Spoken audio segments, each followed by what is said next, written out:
Welcome to The Facts and the Furious, the podcast covering science or lack thereof in the Fast and Furious franchise. I'm Dr. Lisa Will, a professor of physics and astronomy. And I'm Melissa Miller, a freelance science writer. And I also run another science podcast about Star Wars called Star Warsologies. In this episode, The Facts and the Furious is going to cover the spin-off movie, 2019's Fast and Furious Presents: Hobbs and Shaw. We'll also chat with experts in viruses and medical devices, which is obviously a very big theme in this movie. So make sure you stick around for that. I guess we're diving into the physics. Yes, let's get into it. Deckard, sure. It's been a long time. Good to see you, Brixton. I think you're out of bullets there, son. Lucky for you, I am. Yeah, Nice suit. bulletproof. State of the art. Should have done with that the last time I put a bullet in you. Actually, it was 3 bullets. 2 to the chest, 1 to the head, just like they taught us. Do you remember? It's a shame you didn't join ETN. You could have had all this, my friend. Friend, Yeah. you're not the man I know. I am way better. I'm the future of mankind. There's lots of science in this movie, but not necessarily as much physics as you might expect for these later sort of Fast and Furious movies. But we'll save all of those immunology and virus and superhero questions for our guest experts. What are some of the physics ones that really stand out to you, Lisa? Well, of course, there's the readouts that Idris Elba's Brixton character has that he can see. Those were really cool to see, really fascinating. Yes, yeah, his heads-up display with all the little equations and stuff like that. I, of course, must check that. So I paused it and screenshot a couple things, which we'll include with the show notes if it's possible, so that people can kind of get a look at those, because those crack me up to no end, basically. Right in the very opening sequence, he's riding his motorcycle in, and it all sort of makes sense. There's how fast he's going. There's distance from various buildings in case he wanted to, not run into things and stuff like that. And then there's like a little mini helicopter. So maybe that's something I think that's the target actually, right? Yeah, it looks like it's marking the target.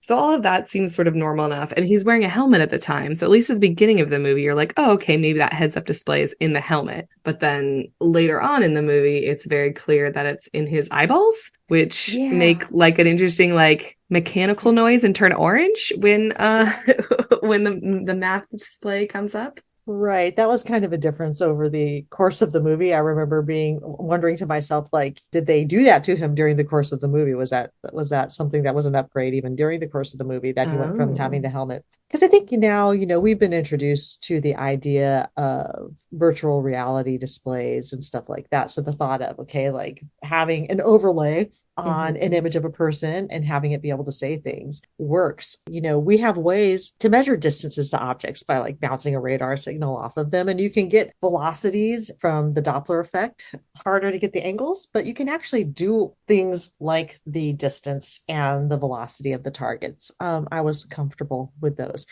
Some of the other stuff, however, how does it know the force with which the rock is punching?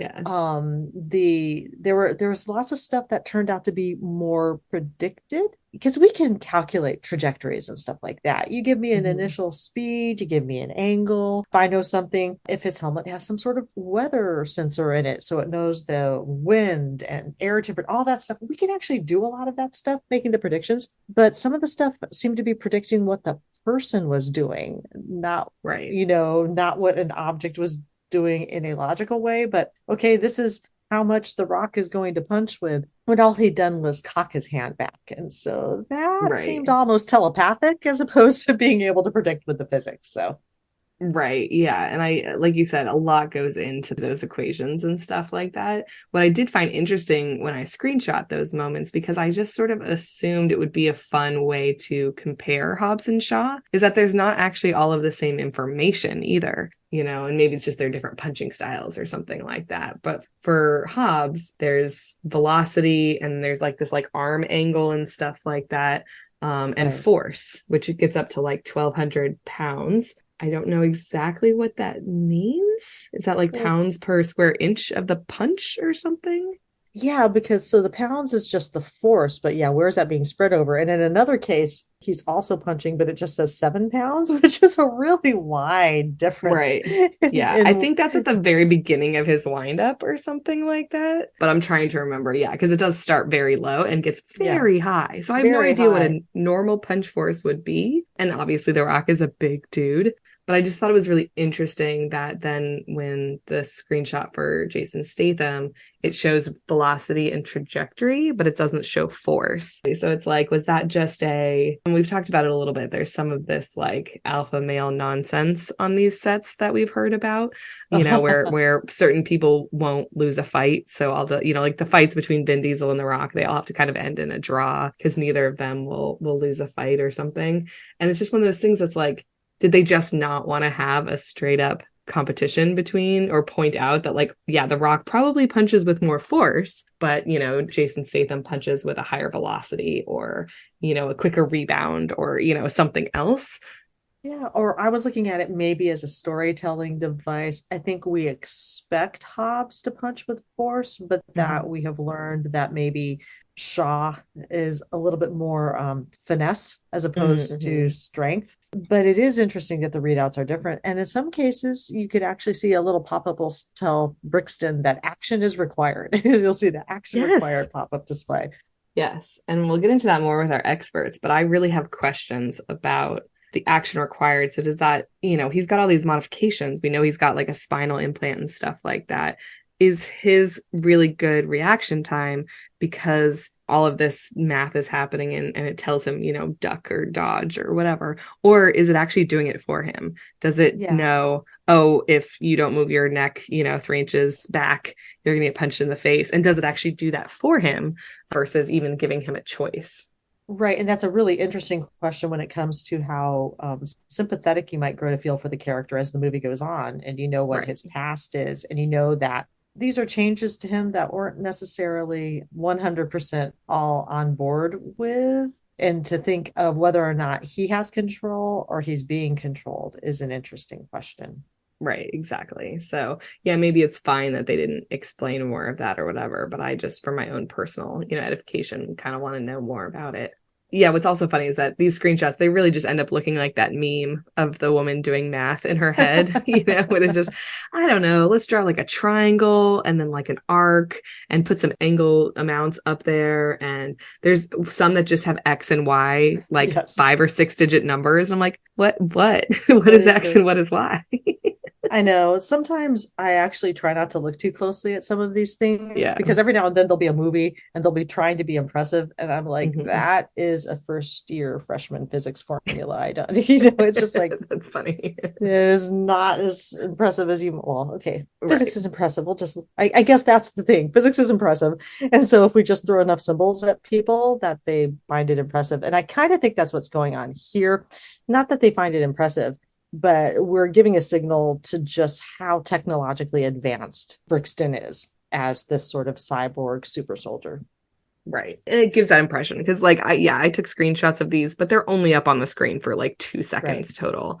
So, it's one of those things that's totally it works, I would say, for what it's supposed to be. And that if you screenshot the way I did, it's still all numbers. They are still things that mean something, but whether or not they're actually all involved in these particular equations, question mark. And I Yeah. guess for me, that's kind of where I end up. Like so much in these franchises, when I talk about the physics, the way I feel about it is that it isn't that it's impossible, but they're pushing the boundaries of the possible. So, can we detect something's speed at a distance? Yes. Can we figure out something's distance? Yeah.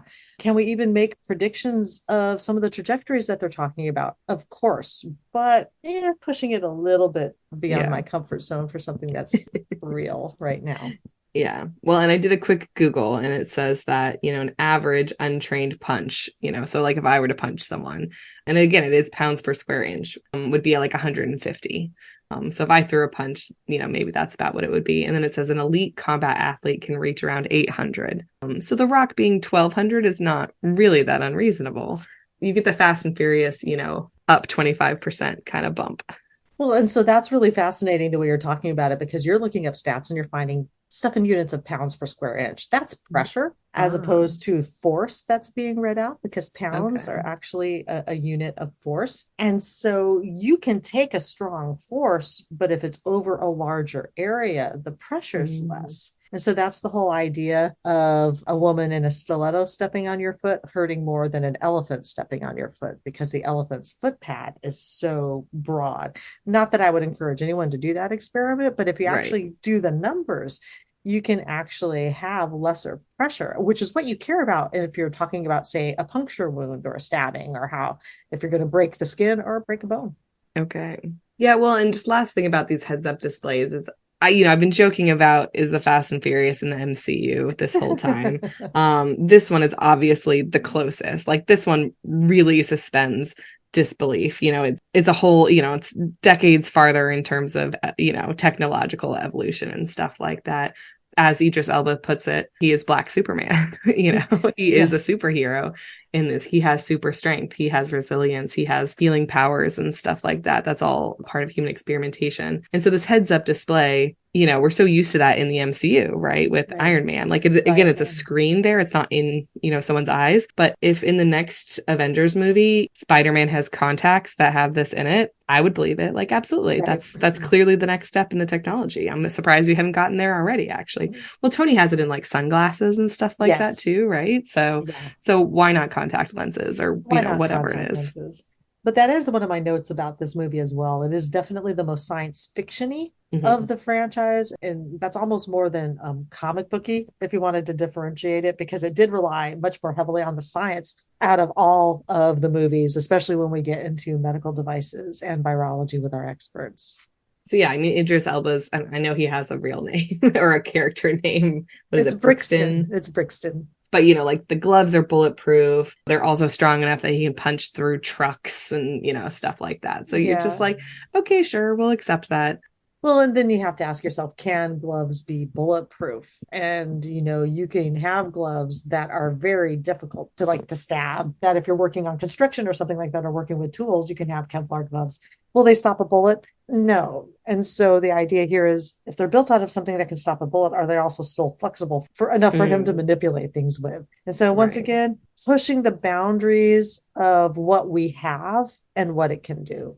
Meanwhile, in general, I love this movie, right? I love Hobbs. I love Shaw. I love their additions to the Fast and Furious, and getting this sort of like side quest adventure with the two of them that doesn't involve literally anybody else from the franchise or whatever is just cool. And I like the story. I like it's clearly in the same universe, right? It keeps up the location hopping, it keeps up these wild stakes, and then just sort of has its own flavor too. Yeah, and it picks up on what we saw in the previous Fast and Furious movie, where one of my notes is this movie is basically Hobbs and Shaw flirting the entire time, because of that sort of banter that they have back and forth. And obviously a natural choice to build on the chemistry between the two actors. Yeah, and I actually find the storytelling in this movie really compelling. The whole montage of them, their morning routines, and how similar they sort of are, but how different. It is very much like, yeah, kind of almost a montage you see in a rom-com, It, where it it's like, really, really is. It's kind of like buddy cop movie, and I see a lot of yes, reviews say this is kind of like bringing the buddy cop movie, but it's buddy yeah, cop slash rom com yeah, really along a lot of ways, which to me is a lot of fun. I also like that they introduced Vanessa Kirby to the yes. franchise as Hattie. She's always a fun actress to watch. Yes, agreed. I think I first saw her in The Crown, Yes, me too. and found her really compelling, and am Yeah. never upset to see her in things. I think she was in the most recent Mission Impossibles too, which is like a very similar type of franchise in terms of action and those sorts of things. And it shows her range. If she can be compelling as a young Princess Margaret and as an action hero, more power to her. Absolutely, absolutely. The thing that does drive me crazy is that, in the flashbacks or whatever, her and Jason Statham are very clearly like similarly aged. And I'm Yes. just like, I don't know if I should be offended on her behalf, because like that's a really easy thing to look up, that like I think in real life the actors are like 15 years apart or something like that. Like Jason Yeah. Statham is much older.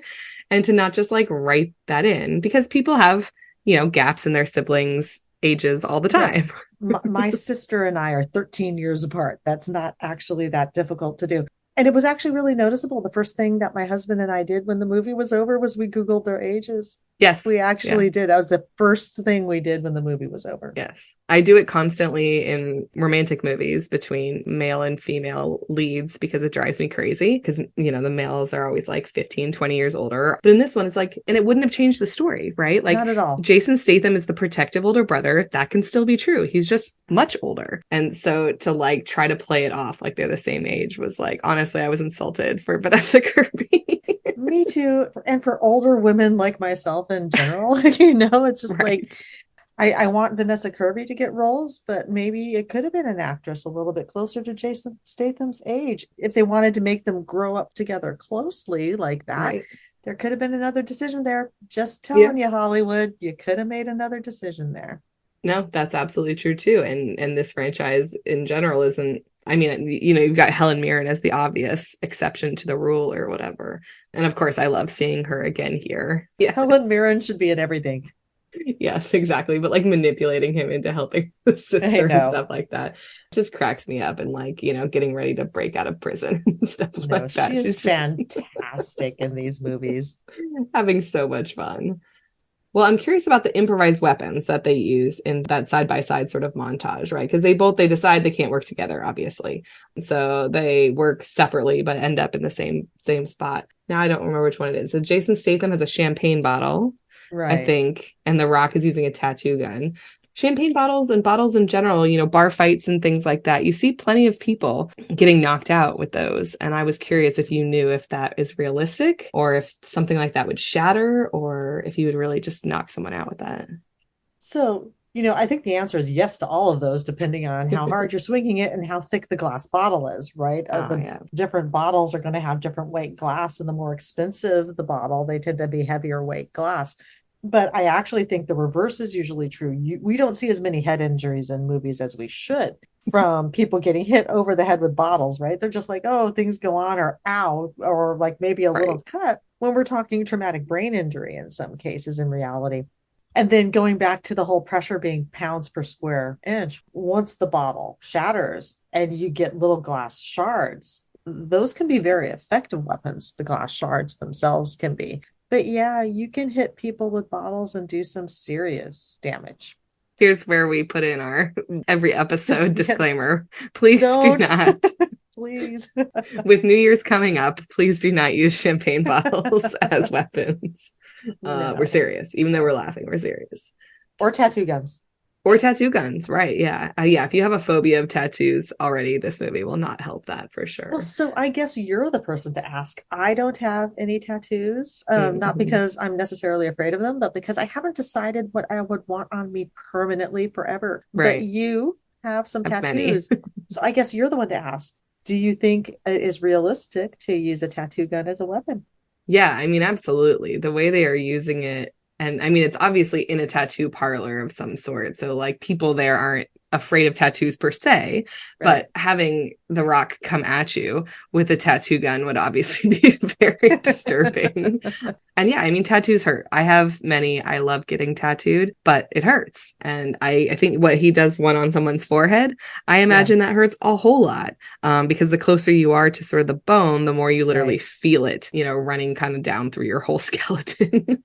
So yes, very effective weapon. And obviously he uses it in many fun ways, but it's a funny one. I felt like I hadn't seen that before. You've seen bottles before. Jason Statham manages to do some interesting new things. It's not just break it and, you know, stab somebody with a sharp edge.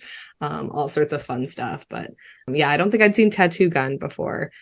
The things I always like about how Jason Statham moves is he does it with an economy of movement, so that there is so much confidence in every motion he makes that if he is hitting someone with a champagne bottle, I will believe that champagne bottle did exactly what it was supposed to do, exactly what he intended it to do. He is choreographed. The stunt coordination is so economical, you know, that I totally believe him. If you haven't seen Jason Statham's former career of being a dancer in music videos, we'll link that in the show notes too. He moves very well, whether he's in a leopard Speedo or in movies like this. So you're welcome. The interesting thing about this, and I don't feel like it had been done before, is these sort of like stunt cameos almost that come up in this movie. Like, I'm never sorry to see Ryan Reynolds, and I find his CIA agent very funny, right? Yes. It can be very dry in terms of, like it's sort of like what Scott Eastwood's character does too, where it's like, I'm here to Right. give you the lowdown and show you the Right. pictures of who we're after and those sorts of things. It can be very dry, those scenes, but Ryan Reynolds doing it and talking about the like having the like best friend necklace. I mean, just, I don't know, hilarious, very funny. But then later in the movie, when Kevin Hart sort of has his equivalent as the air marshal, Yeah. I don't find Kevin Hart funny. I think the only thing I've ever found Kevin Hart funny in is the first Jumanji movie. It's a mixed bag in this particular case, in my opinion. And it could be maybe it's because it was the second prominent cameo. Sometimes I feel like once Mm, you get overwhelmed with too many cameos, it kind of throws you off the story because then you start to wonder who might be coming in next. right. All right. Well, Hattie is on the run, right? Because we haven't even talked about the plot at all, I honestly. know. Which we'll get into it more with our guests. So yeah, Hattie's a good guy. They're getting this virus off the streets, and then Idris Elba comes and she stabs the virus into herself to, quote unquote, protect it. And then Idris Elba and his team sort of frame her as going rogue and kill all of her team. So at some point it's mentioned that but we actually know it was one of Idris Elba's team, stabbed someone with a brick. And I sort of starred that as like a physics problem of horrifyingly, and we don't have to get into it, but like stabbing someone with a brick is just such a memorable concept. It is, and once again, it's going to be that force per unit area thing. That would just have to be an awfully large, uncomfortable wound, unless Yeah. you hit it with the corner of the brick. Right. You And I feel like know, we hear about tornadoes and things like that being able to lodge things that you wouldn't think could be lodged into other things. absolutely, But absolutely. that's the force of wind and force that we're talking about with a tornado is pretty intense. Yes, but it's a memorable line, and sometimes we will sacrifice reality for a memorable line. Right. Fair enough. So all this back and forth, they do finally work together, but only after finding Hattie. And, then she gets kidnapped again by Idris Elba and his team. The whole walking down the building thing, I don't know. Honestly, to me, that seemed perfectly realistic. But then At Hobbs this just sort point, of, yeah. yeah, maybe not so much Hobbs throwing himself down the line. I always imagine, and actually, even in Fast and Furious, we've already, in the first movie with Vince has those huge scars on his arm from getting like wrapped up in a wire. The Rock just sort of wrapping his arm once and then like zip lining down a building is just like, that's going to cut off your arm, I think, buddy. Hobbs should not have come out of this movie as intact as he did. Yeah. I think it's pretty clear that we haven't even gotten to the stunt where he really should have suffered some damage. Yeah. So they finally do team up, but they're still fighting each other, right? There's this whole they end up in Chernobyl, we think, maybe parachuting down into some nuclear facility towers. They're still outdoing each other, in the fight sequences, and then both get captured and electrocuted and tortured and all of that Yes. kind of things as like a bonding scene. I kind of wrote down as like, this is almost like a therapy session for Yeah. everyone to sort of get their feelings out. Yeah. Oh, what I do like about this sequence, though, is that they run into the scientist, right? The scientist who originally created this device. And we will get into this more, but, to spread vaccines and stuff like that. Of course, it all starts out as a meaning for it to be a good thing. And then Right. that just gets sort of taken over and turned into a weapon. But I like the sequence with the scientist. And I really am quite bummed that they kill him off because he has a little arc of, he meant for this to be good. He's captured. He's talks to them about it. And then, has this like flamethrower sort of badass moment. And I wish that he was still in the toolbox for Fast and Furious, that they could weave him in somehow to Fast 11. Okay, so then they go to hide out. Is it even really to hide out, or they know they're going to find them in Samoa? I think they just needed a place to strategize, right? They needed a place to get her because they were still trying to find a way to get this virus out of Hattie eventually, right? Right. And so they needed a place where they could do that and a safe place. And so, keeping Right. in with the theme of the franchise, where do you go to be safe? You go to your family. Of course, go to family. Go And to family. Hobbs's brother fixes up cars, and so of course he can fix up this like crazy dialysis machine for removing viruses from people's bloodstreams.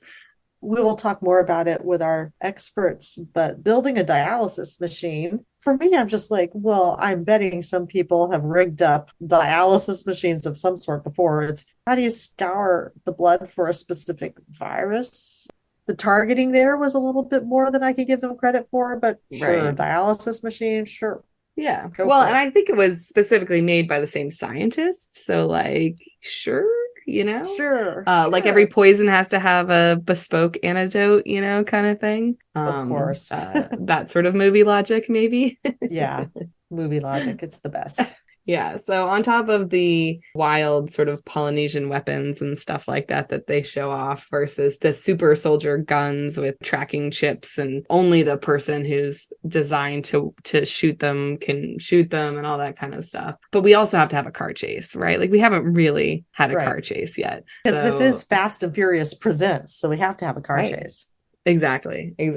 So I do love this one of the like muddy parts of the island. So they do kidnap Hattie back, of course. They put her on a helicopter and then Hobbs and Shaw, drive after it and manage to like throw a tow truck chain around the helicopter, basically, to kind of keep the helicopter down. But of course, that's not good enough. No. It takes like 7 cars, all hooking themselves together to keep the helicopter from taking off. Yeah. So this one is an interesting sequence, of course, because you might imagine, okay, if you want to hold a helicopter down, you need to hook some weight to it. Okay, sure. Why not? We'll throw a tow chain. The addition of the other trucks, well, that adds more weight, makes it harder for the helicopter to take off. So where my physics problems inevitably come in this case is a couple things. Weight is one thing, but if you're actually trying to use the cumulative weight of all the cars before they're being lifted off, then you need some of the friction between the tire Mm. treads and the road. And I'm not sure that that was always going to work in this case, depending on the road and the tread of the cars. But also, these sorts of connections are only as strong as the things they're hooking up to. So one of my comments was, what kind of reinforced bumpers and tailgates do these trucks have? Obviously, they were looking like they're work trucks. So I think in our brain, we're just like, oh, sure. But that's a Black Hawk helicopter seemingly cooperating with not taking off with all of the possible lift it might have. Could the chains be strong enough? Sure, I'll buy chains being strong enough. But could what the chains are attached to be strong enough to hold on? Right. That's where I come in. And when they did the stunts, there were no chains. The stunt work for this involved a helicopter because the Of thing course. that seems the least safe is actually real for like over 90% of the shots. And they did drive the trucks in formation, but they didn't connect them. So the chains Ah. are put in post, it seems. There you go. Okay. Well, Yeah. yeah. And I mean, they have a winch, right, on that tow truck or whatever that, you could just say, like, oh, well, the force of that is, something, something. Oh, But yeah, you're yeah. right. Every link of every chain and every hook that you're using has to hold up to Right. that. So So, once again, how well is the winch attached to the right. truck? So Yeah. maybe these are just really good trucks.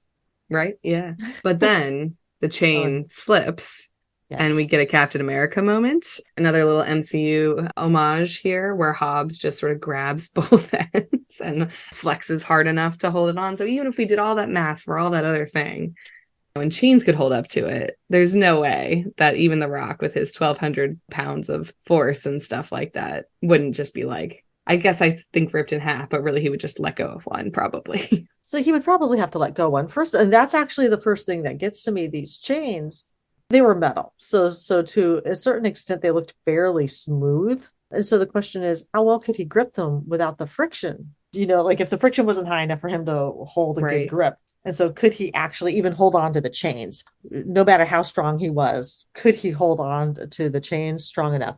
And then he'd be likely being pulled in both directions, the helicopter pulling Mm. him one way, the truck that the chain is attached to pulling him the other way. So you have these pulling forces. They're doing load, like parallel load bearing forces on his bones and muscles of his arm, applying a shearing force across his spine because he's getting pulled in both directions.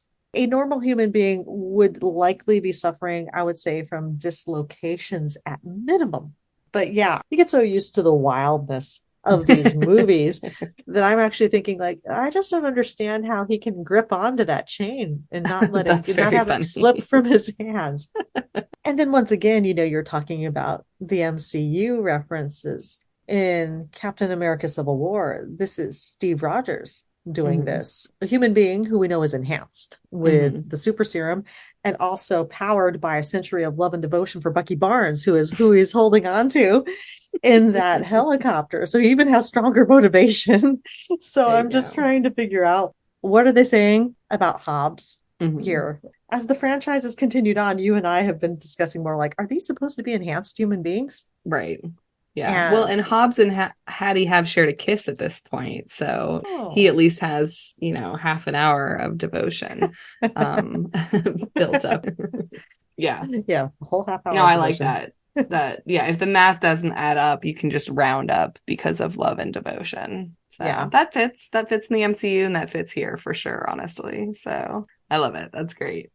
Well, the movies basically are almost over at this point. Hobbs and Shaw finally work together because that's the only way you can defeat someone who can see your strength and force and angles of attack and all that kind of stuff, is that someone has to attack him and then someone has to attack him right after. So they're like, Yeah. we have to work together. A little bit on the nose, but I like it. And then it turns out that they don't even really have to, that, there's a kill switch basically somewhere back at this company, and Brixton, Idris Elba, just kind of gets killed, which is awful. It's awful. actually awful. It's awful because at this point we know the past that he has with Shaw.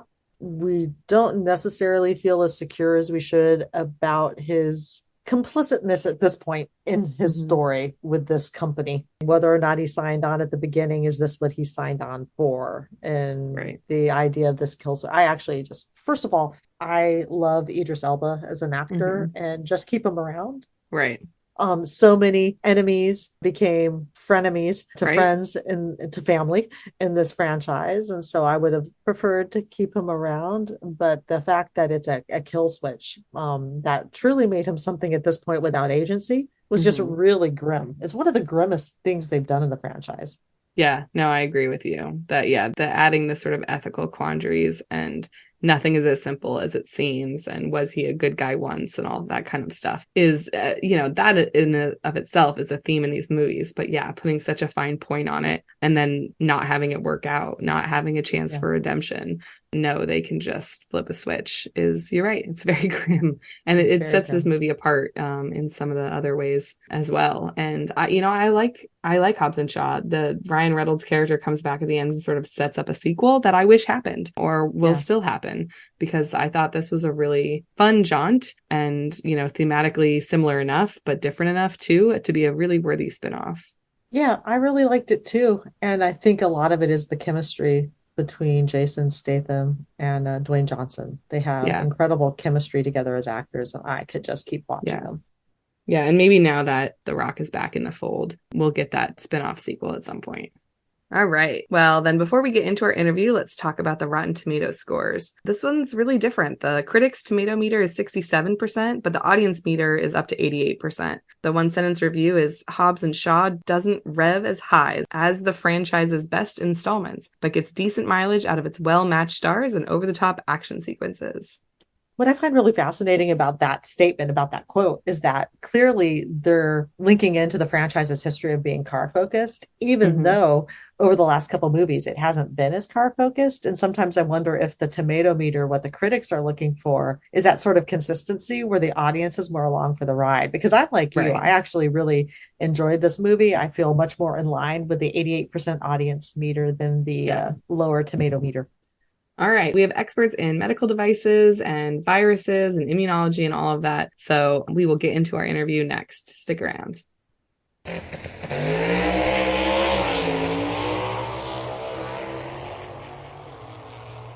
Lucas Rebecca Hobbs. I haven't seen you in forever. Rebecca? Daddy, who is this guy? Well, this guy is Locke. And he works for the CIA. You have 1 minute to tell me what you want before I knock one of your lungs loose. You and I are after the same thing. Say hello to the CT-17 virus. It's a programmable bioweapon of biblical proportions, affectionately codenamed the Snowflake. What does the snowflake do? Oh, nothing much. Just liquefies your internal organs, basically turns your body into a giant bag of hot soup. She is 9. Seen worse. Where? Game of Thrones, Janet's house. I've never A Lannister always pays his debts. You're never going over there again. But there's a new wrinkle in the case, Rebecca. The specifics are all in the brief. This is the only unit of CT-17 in existence, and this snowflake is now in the hands of a rogue MI6 operative in London. Dad, are all spies that pretty? No, she is unusually attractive. And deadly. Last night she was part of an MI6 team tasked with securing the virus. She then proceeded to kill her entire Black Ops squad. She stabbed one guy in the chest using a brick. Do you know how hard that is? To stab someone using a brick? Get to the point. The point is there's no sharp edge. How did she get an entire brick into another person's chest? She either had to be really strong or the other person had to have been like born without like bones. Get to the larger point. She stole the snowflake. She went totally off grid. Who's this? That's the scientist we believe created the virus. Great. Where do I find him? He's off grid too. Impossible to find. Maybe dead. You're very helpful, Locke. You're the world's best tracker. I'm sure you'll figure something out. Oh, no. We've already got a black site running in London. There's an operative there, top of his game. He'll be your contact. I don't need anybody else. I work alone. We got bigger problems than your fragile ego. The entire world is at stake here, all right? This thing gets out, we're looking at a lot of liquefied organs. And I mean, like, everywhere. And not just yours and mine. He knows I can see him, right? He knows nothing, Jon Snow. In this episode, The Facts and the Furious is going to chat about immunology and biomedical devices in the saga. We have two guest experts today, both from San Diego State University. Joy Phillips is a research scientist in immunology, and Parag Katira is a professor of mechanical engineering and bioengineering. Welcome. Thank you. Glad to be here. Same here. Very excited. Thank you so much for taking up our request for scientists to talk about the very silly and probably very unscientific movie Hobbs and Shaw. Well, Joy, maybe you can start us off with a sort of quick definition and introduction to what immunology even means and what you do at SDSU. Well, immunology is basically the study of how you get sick, how you get better. Your immune system is the part of you that fights off diseases. And I, for a number of years, have studied how that changes as we get old, especially looking at things like respiratory infections, COVID, as well as looking at drug strategies to improve things, unique drug delivery systems, unique vaccine approaches. So stuff you would think would be fairly timely, actually. Yeah, and we're all slightly more experts at these sorts of topics than we were probably in 2019 when Hobbs and Shaw first came out. Unfortunately, yes. It's funny you say that. When I went back and looked at it and realized mid-2019, gosh, 3 months later, I was reading up on this new virus that was appearing in China in case the school newspaper called me to ask about it. I wanted to be up to date. So a little bit too prescient for my comfort zone here. Yeah, fair. Parag, why don't you tell us a little bit about mechanical engineering and how that sort of differs from bioengineering? So bioengineering, I'll start off with that because it's more of a mashup of a lot of different engineerings. Mechanical engineering is more fundamental, where you look at how systems behave under the influence of forces, how things move in response to forces. You can think of building bridges, cranes, cars, trucks, planes, but you can also take the whole thing and think of biological systems as mechanical systems. Your arm is connected at elbow joint, at your shoulder joint, and your muscles generate the forces. So how is your arm going to move in response to those forces? When you run, when you jump, again, it's a balance between the gravitational force and the force you generate with your muscles and joints and ankles. You can also think of this as you go to a much smaller scales, such as proteins or even cells within your body. So if you have a wound that has formed, you have a cut, your cells are actually moving in to close that wound. And again, that movement is driven by forces. The forces can come from the cells themselves, so the cells can generate forces to move around, or they could be from the forces, hydrodynamic forces of blood flow.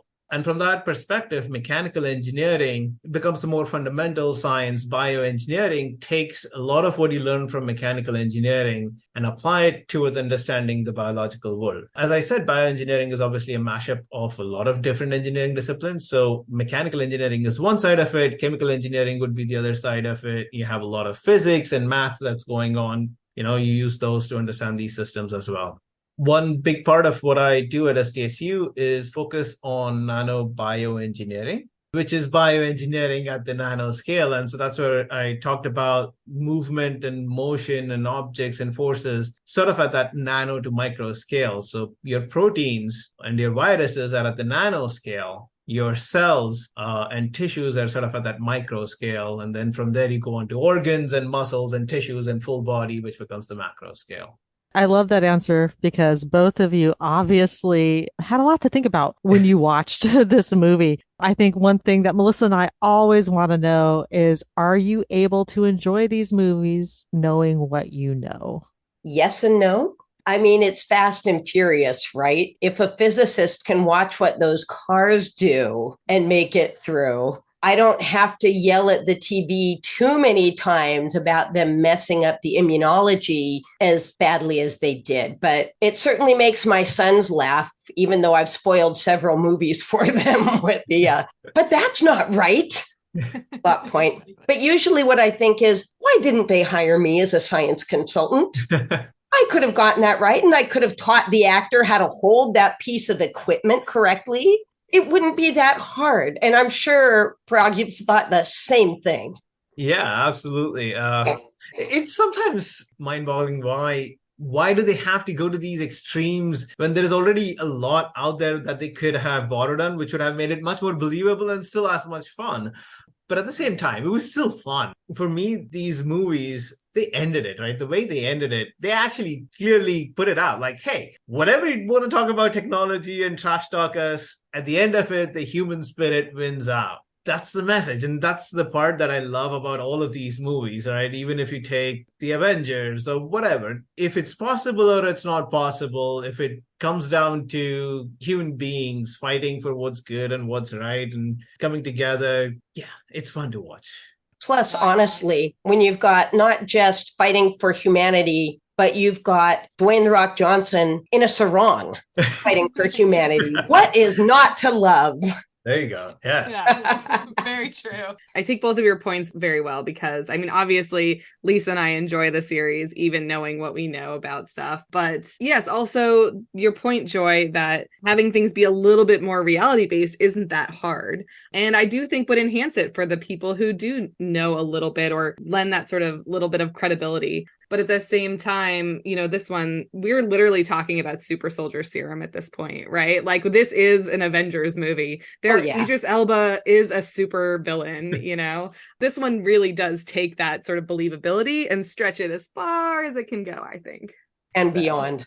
Right, yes. And beyond. Yeah, this movie out of all of them is definitely the science fiction movie. So I guess that brings us to the point of like, let's actually try to talk about some of the science in this fiction. The movie basically starts off with a virus getting injected into a character. I guess the question is, how would a delivery mechanism like the one shown work to deliver a virus? And then they kind of said it injects people, but that this virus also goes airborne in 72 hours. Like they had a ticking clock, like down to the second. How does any of that work? Or how could you justify it and make it work? Yeah, I've certainly never seen a vaccine where what you have to do is slam your palm of your hand straight onto like 3 huge prongs for delivery. Are any of you old enough to remember the vaccine air guns? No. Back when I was in 2nd or 3rd grade, they introduced the air gun vaccine delivery system. I don't even remember which vaccine it was I got because I was pretty young, but apparently the astronauts got their vaccines this way, and I wanted to be an astronaut at that stage. So, and they're saying it won't hurt. I'm imagining, they're telling us it's an air gun. I'm imagining you put your arm over a board and they like at you from across the room. It's like a hydraulic thing that they push into your arm, and it hurt like heck. They lied when they said it didn't hurt. You would never inject a virus, first off, like this. It would be, I mean, the closest, I guess an EpiPen auto-injector would be the closest injector thing that I could think of. Yeah, the idea is if you're trying to inject something, if you just put it under the skin, it's not going to go all the way. If you take it orally or nasally, your body wants to keep the stuff that's supposed to be out. And so the idea is you force it past the skin barrier into the bloodstream or whatever. And I think that was the idea of like, I don't know, I don't think you need that much force. It doesn't take that much to prick your skin all the way to the blood vessels, but whatever. And the nanoparticles are, again, obviously, whenever you put something into your body wants to destroy it. It's like, this is not part of me. Let's break it down. And that's the idea with the nanoparticles, that will protect it from being broken down in some sense. They actually use these nanoparticles even for the mRNA vaccines that most of us got. They were coated inside a nanoparticle to protect it. And then as it goes into the body, the nanoparticle breaks apart and then the RNA is picked up by the cells. I'm guessing that's what they were going with. I mean, the viruses themselves have a protective shell, but the body will start reacting to the protective proteins or whatever of the virus. So they say, okay, let's keep it stable and keep it in a nanoparticle. I think 48 hours or whatever for the nanoparticle to break open and deliver the virus into the body. And then after that, at 72 hours, the patient is dead and the virus goes airborne. That part, I'll let Joy talk more about.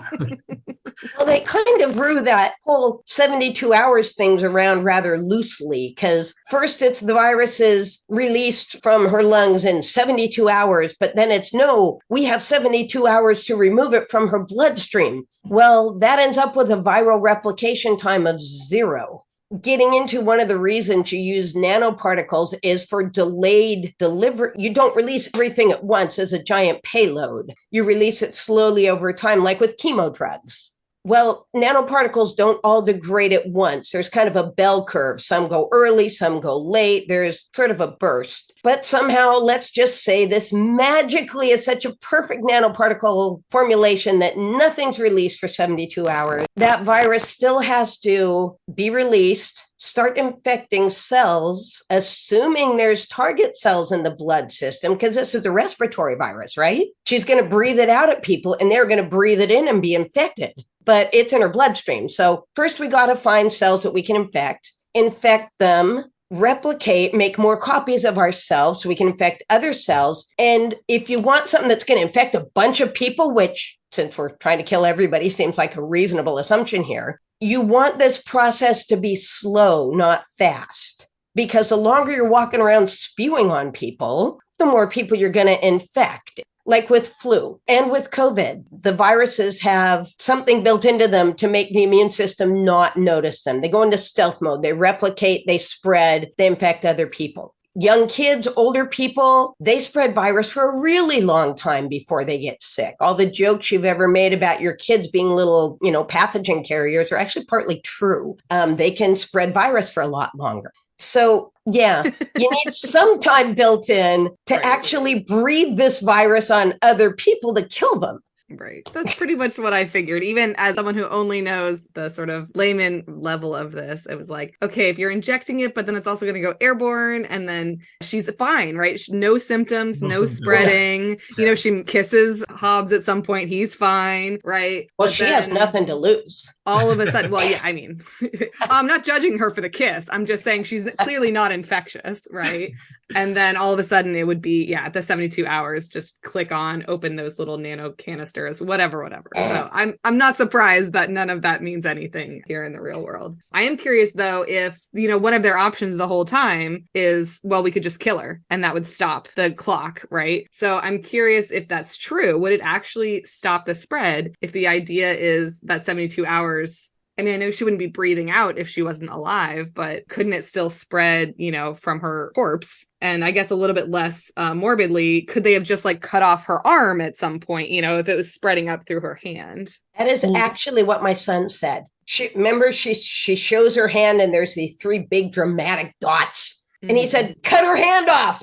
I could cut those things out. That's easy surgery. But unfortunately, rather medieval, you could in fact have the one thing they got right, was kill her, burn her again. Burn the body. Yeah. Burn the body. That's right.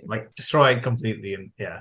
Okay. So that is real. I understand why it wasn't an option for Shaw, but that would have actually worked. Okay.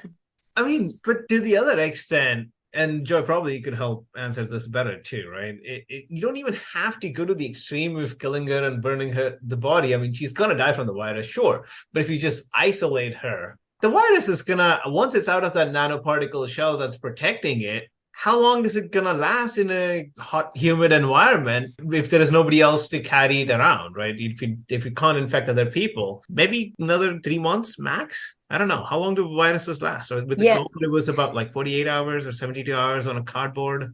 It really varies. And hepatitis viruses can actually last for 6 months out on the pavement. Some, 10 minutes, poof, they're gone. But you're right. It varies by temperature. It varies by humidity, what type of virus it is. Is it encapsulated or unencapsulated, and blah, blah, blah, blah, blah. A billion things factoring into it. Because, yes, you could just lock her in something and let her die and sterilize the air. But realistically, looking at the Ebola outbreaks and just human frailty, things do escape. And that would probably be the worry there. Not saying that shooting her and burning her was the best option. I probably would have tried for a similar sort of containment approach. And hoped she was the one person in a billion who was genetically resistant to this virus. So killing her would have been the best option, but maybe not the most humane option, is what you're saying. All right. I'd rather we said it would have been an effective option. Right. Okay. I don't want to be in the internet with my name saying it's the best option to kill case 0. All right. So thank you. Once again, do not try this at home, kids. So in the movie, instead of killing her or isolating her, they decided to hook her up into something that seemed like a dialysis machine for viruses. Do they have some sort of a dialysis-like machine that could cleanse Hattie's system of the virus? Well, I was hoping, and I think they kind of showed it in some sort of an animation or whatever, that the virus was still in the nanoparticle shell. And maybe if it was a magnetic nanoparticle shell, then it could suck it all out as the blood flows through that part of the body. And that's what it takes, 30 minutes for all of the blood to circulate and bring all those nanoparticles, at least at some point or the other, within that field of collection. Then maybe it works. Yeah, so I'm not sure if it was a dialysis machine, but maybe it was just targeting the nanoparticles using some sort of a magnetic or electromagnetic field. I mean, those nanoparticles were massive. They were bigger than the red blood cells. The closest possible thing would be like a plasmapheresis machine or a platelet. If you've ever donated platelets at the blood bank, they suck your blood out, they spin it down, they put most of it back, they keep out some. If you assume that all of this is still in her bloodstream and not lodged in her liver and her kidneys and her lungs and her spleen, which is where it would all be. Because yes, the circulation takes like less than a minute to go from the heart through the body back to the heart. So if this magic machine is incredibly efficient, I mean, it could revolutionize kidney dialysis if they could build this thing. This is like the one real take home was dialysis is hours and you're just foggy headed for the rest of the day. So that would be fantastic if they could get that tech working in this little backpack she's carrying. Right. Yeah. She goes about her life. Yeah. Her life at that point is running away from bad guys and trying not to be killed or whatever. But like, instead of, like you say, sitting and going through dialysis for hours and hours, a portable version of it, that would be maybe someday some kid who's watching Hobbs and Shaw will be inspired to put this together. It's like tiny dialysis machines and nanoparticles, and then the bigger machine to get the nanoparticles out. And I don't know. Yeah, you just have to credit the writers of Hobbs and Shaw in your articles about it, in your patent or whatever. I would be fine with adding them to the publication, wouldn't you? Yeah, there you go. Heck yeah. I'm also curious about this idea of a programmable virus, because I don't understand. Joy's already just laughing. I think we've heard Joy's opinion already. Well, but it's also just, from a writing standpoint, I don't understand, because it's like a programmable virus. It'll 100% kill whoever it is designed for, but also it will infect the entire world. So like, why did it need to be programmed for the person that you give it to? Can you tell us a little bit about that? I know, we've learned a little bit in the world about lab grown viruses and stuff like that. So maybe dispel some of these notions for us, Joy, or just laugh hysterically. That's also fine. I think it's a plot thread that they forgot to completely get rid of. Because, you touched on it. It's designed to kill everyone except the quote unquote strong, whoever they are. If your goal is death of 99.9% of the world population, what in fact is there to program? I can't even guess. And just to add to that, right? So programmable viruses is something that people are going for, but they're not programmable in a way that, you will kill this person and you will kill that person. And it's more like you will impart a certain new protein that the cells in that person can make, or basically because what your viruses are your DNA sequences or RNA sequences, which go in and they try to replicate. Some of them don't, and they'll get stuck into the host DNA sequence. And now the host will be able to generate a new protein, which will be an antibody to another virus, or which would be I don't know, something that makes you super strong or something that makes you super brilliant or whatever, right? But in some sense, yeah, the programmable virus is there to change something in the host DNA, then sure. But a programmable virus to kill everybody, I think those are the two conflicting plot points where you can either make a programmable virus or you make a virus that is just really replicative and mutates really fast so immune system doesn't catch up. And there you go, and I'll kill everybody and end of story. So I think, yeah, it got muddled up a little bit into what they were going for. How are they going to program it on the fly? Because there is no way. Once you make it, then yeah, it's going to mutate however it's going to mutate, and there's not much you can do. Is this a case where the phrase programmable virus means to like the layperson, like somebody hacking at a computer? Do you think that actually has affected the way the writers used it in the story? That's certainly how I took it. But Parag, it sounds like you're talking more about a virus as a gene delivery system. Yeah, so when I think of programming a virus, I think of, yes, you're changing the code, but you're changing the genetic code of the virus. Basically, you're saying, so viruses have their genetic code, which says, okay, go in, hack the host system to replicate, make all these copies and make these specific proteins so that you can package yourself back in, go out and infect more, right? That's the programming that's already there. But you can change that programming, you can change the DNA sequence to say, oh, while you're doing all of these, make also these additional proteins, which helps the person fight something, fight colds or fight some other virus or whatever. And so that's sort of the DNA programming that I think, I don't know how the writers stick it as, but DNA programming and doing that for viruses is something which is people are actively pursuing. Yeah, and something else I wondered, and is just the amount of the virus that they show. You know, she's holding this thing at the very beginning. This is even before I think we see Hobbs and Shaw, of this sort of orange, glittery liquid. And it seems to me like a massive amount. Is that right? How much virus? I'm literally just going off of, you know, when you look at the syringe with your COVID vaccine in it, right? It's like a much smaller amount than that. Yeah, she's carrying around like a cube of butter. A virus that needs that many things to infect one person is going to be a pretty cruddy pathogen. The most efficient at infecting people viruses, things like the measles, you need, maybe 10 viral copies breathed in you and you'll get sick. That's the kind of thing you need. And then has a very high attack rate, which means a number of people you are likely to infect once you have been infected. COVID's thankfully wasn't that high. There's viruses where you're likely to infect 10 people before you start showing symptoms. That's the kind of logarithmic spread you would need. How much would you have to breathe on someone to breathe that much virus at them? So viruses, not glittery, large volumes of pretty colors. That's what you're saying. That actually is where this broke down. The closest you could come would be, and I'll even use the word programmed, viruses where they've put in a piece of a gene for a glowing protein. So you can see what cells it's infected. But no, it does not just happily sit there glowing in your little tube. Yeah, in a golden color, like. As a former chemist, glowing liquids in general in movies and TV shows is like the bane of my existence. Like there's very few green, bubbling, smoking, flasks of stuff in my science. I think the most common one is like having it pink because that's the color of your normal cell culture media or whatever. So it's like, oh, all these pink vials, and then there'll be one blue vial or whatever. Yeah, or green. When they open this, the effect, it was really like when they open the Ark of the Covenant in Indiana Jones and the gold light comes out. Yes, you're totally right.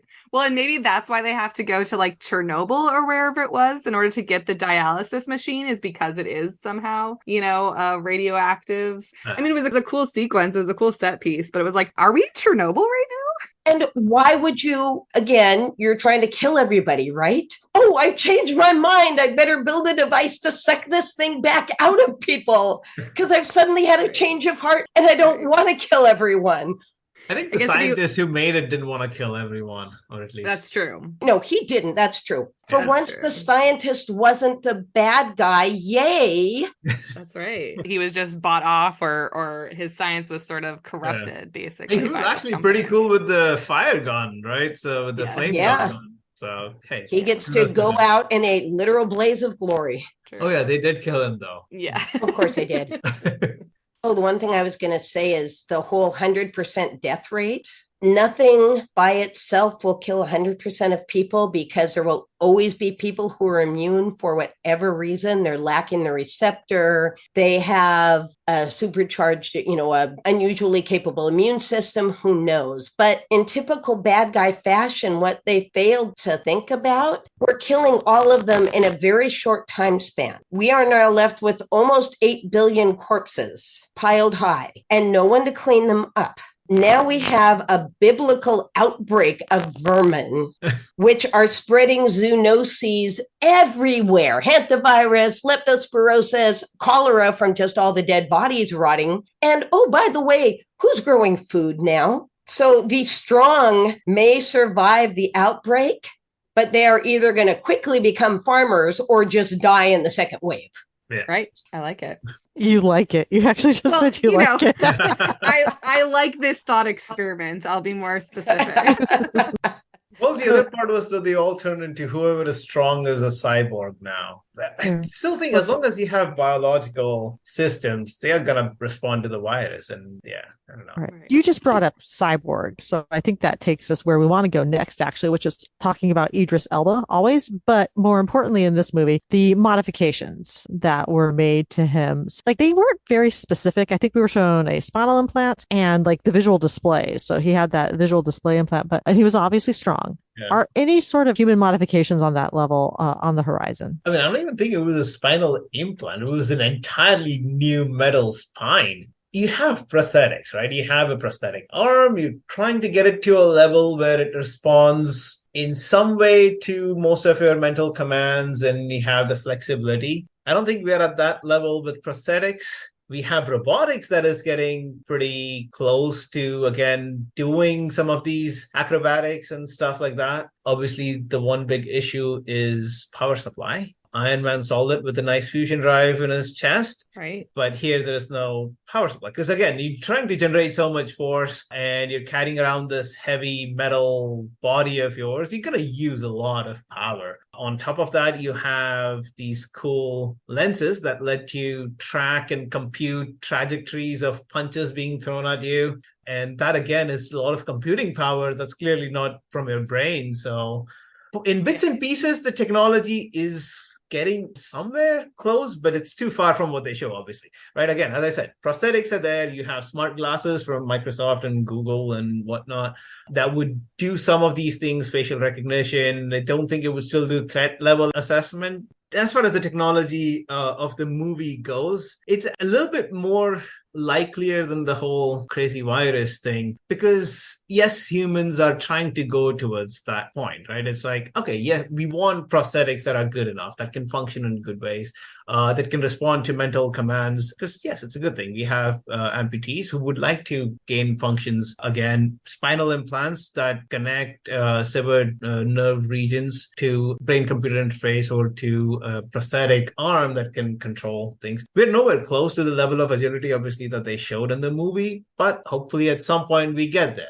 There is also a big issue. So you can have robots that are really agile. You can have small prosthetics that can do stuff. But whenever you take something that is non-natural, that is synthetic, and try to interface it with something that is biological, which they seem to do it in this movie seamlessly, that is something which we are very far from. Because you take something that is non-biological, you stick it with something that is biological, the biological stuff says, no, I do not like this. Even your hip implants after 5 years are going to start breaking apart. Right. So, and they have a lot of issues that show up. It's a nice dream in some sense to get to that technology, but we are nowhere close. Well, and you alluded to it a little bit there, too, with the heads up display, because I was wondering that, too, where, you know, it shows him the trajectories and the punch force and all of that. But what I was wondering, and they don't get into it in the movie, is does it also then control, like, does it act as his brain and actually control him moving left, you know, when the punch is coming from that side? Or does he still have to respond? And so with prosthetics, it sounds like maybe they're moving in the way that it all responds to your brain as opposed to you having to, like, take all of that into account.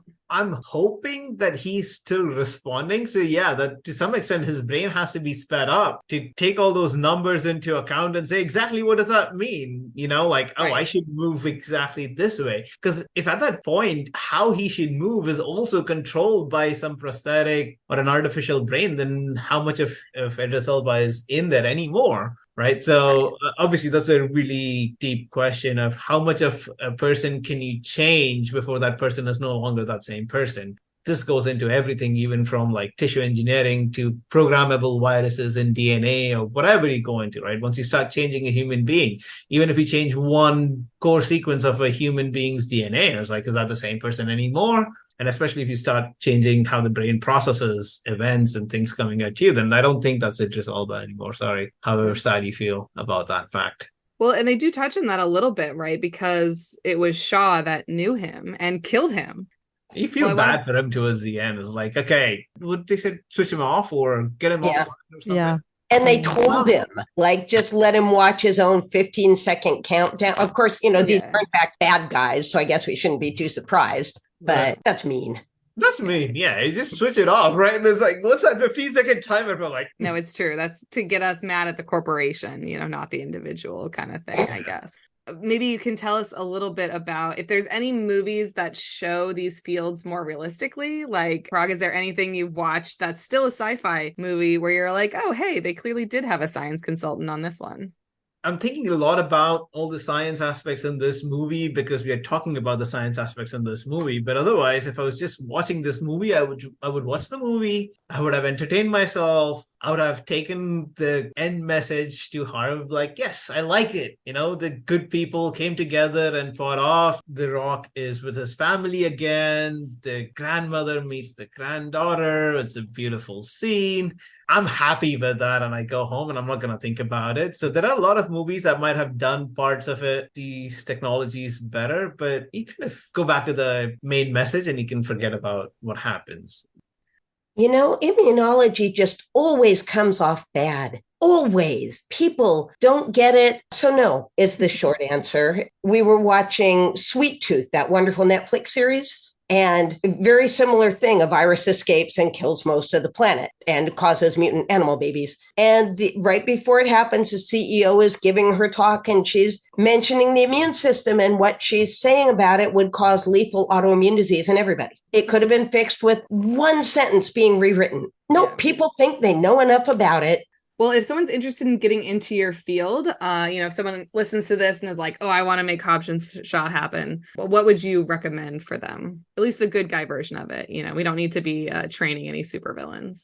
I think to some extent, every scientist, every bioengineer, every biotechnologist is working towards aspects of this, right? Even the people who came up with the mRNA vaccine or any other vaccine or the new drug delivery methods, better dialysis machines, better insulin delivery systems, they're all in some way or the other working towards smaller, more feasible aspects of technologies that we talked about, even about the prosthetics, about spinal implants, about brain-computer interfaces. So if somebody wants to get into this, right, you can look at these topics more. There are a lot of researchers who are already working in these areas. Anybody who does engineering will come across some of these. We talk about a lot of these, like nanoparticle-based delivery systems, biosensors in nanobiotechnology classes. It's all there. The information is out there. And right now, if you really want to push yourself, just go to ChatGPT and ask, like, oh, is this system possible? And it'll give you a good starting place. Do not believe everything it says, but it'll give you a good starting place as far as what is available and what people have done, right? Because I'm not expecting somebody who's not actually a researcher to go and look at research papers and articles on these technologies. But again, with ChatGPT, and if it takes you to Wikipedia, there is enough information out there to get you started from where you can then dive deeper. There are not a lot, there are 4 or 5 good, beautiful books in the area of nanobiotechnology, which is totally worthwhile going into. There are a lot of books, actually a lot of books on prosthetics. I feel like ChatGPT is going to be the main villain of Fast and Furious 11. Like, they've got another year to write it. I feel like that might come up. But wasn't that sort of the villain for Mission Impossible: Dead Reckoning? Yes. right? It I is. mean, it wasn't Chat GPT as such, but it Right. was an AI system. Yeah, I think So, that's the new villain for, the next 10 years of these sorts of movies, probably. Didn't we see that in Tron? It's not new. It's not it's more believable revolutionary. now. Right, exactly. Definitely not new. It's old science fiction coming back to haunt us is what's happening right now. No, but I think this is what I was trying to also go towards, right? That the science fiction puts it out there, and then the scientists will slowly sort of try and build towards something, parts of it. You're not ever going to get Terminator, but you will get a good enough functioning prosthetic. Hey, Right. and that's worth it. That's amazing. So, what would you recommend to someone who is interested in getting into immunology? Usually people end up in immunology because of a loved one with a disease. That's how they learn about the field. Nowadays it may be someone who's got long COVID. And why didn't their immune system protect them? How do we prevent this from happening again? How do we ward off the next thing? Actually, the whole idea of Chat GTP leading to Wikipedia, I love Wikipedia.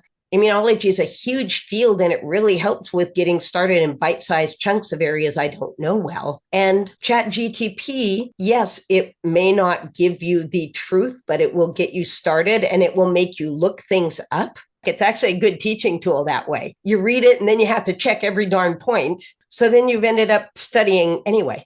From what I've heard, it will make up references, right? It'll throw together names and titles and journal names that sound like a thing. Yes. And those don't link to anything. Those don't exist. So you have to do the second part of this directive and check all of those. Yes, you do. I also like Wikipedia, though. Yeah. Because even though that is user generated, it's also user checked. And it may not be comprehensive on any topic. It probably won't be because it depends on scientists with a lot of spare time or too many grad students to go and, write about their particular area. But what is there is likely to be accurate. Well, Parag, if people do want to learn more about your research specifically, is there like a website or social media we can point them to? My website is compactmatter.com. It's short for computational active matter mechanics. And then you can find me on Twitter too. Yeah, I'm kind of a hermit. I do have somewhere, there was once upon a time a webpage. Honestly, if people seriously had questions, they could email me. Awesome. Thank you so much for joining us. Well, thank you both so much. It's been a ton of fun. And, yeah, thank you so much, both Melissa and Lisa. And Joy, it was nice meeting you. And hopefully you'll catch you on campus sometime. I was going to say, get through the first couple of weeks of campus and we should have coffee because our work actually intersects pretty nicely, I think. Nice. Yeah, absolutely. There we go. We're helping collaborations. I know. I feel great. We made this introduction awesome. Yeah. That was great. Yes, thank you. I learned a lot, and it's not going to stop me from enjoying the nonsense of Hobbs and Shaw anytime soon. So, oh heck no! It's if you just accept that they've put this here so that they can race cars through Chernobyl and play with flamethrowers and lasso a helicopter with a pickup. Yeah. I mean, that's as far out there as the programmable virus, right?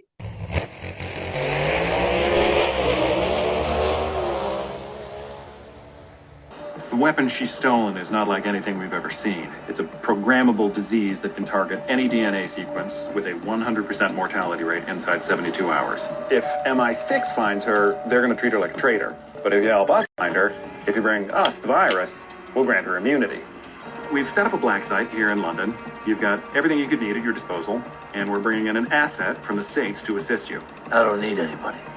Maybe not, Mr. Shaw. But she does.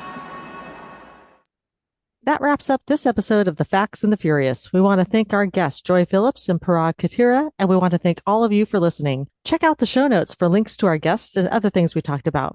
We'll see you next time on The Facts and the Furious when we discuss the movie F9 and we welcome an expert in spaceflight to the family. Remember, reality-based physics comes and goes, but family is forever. Rum.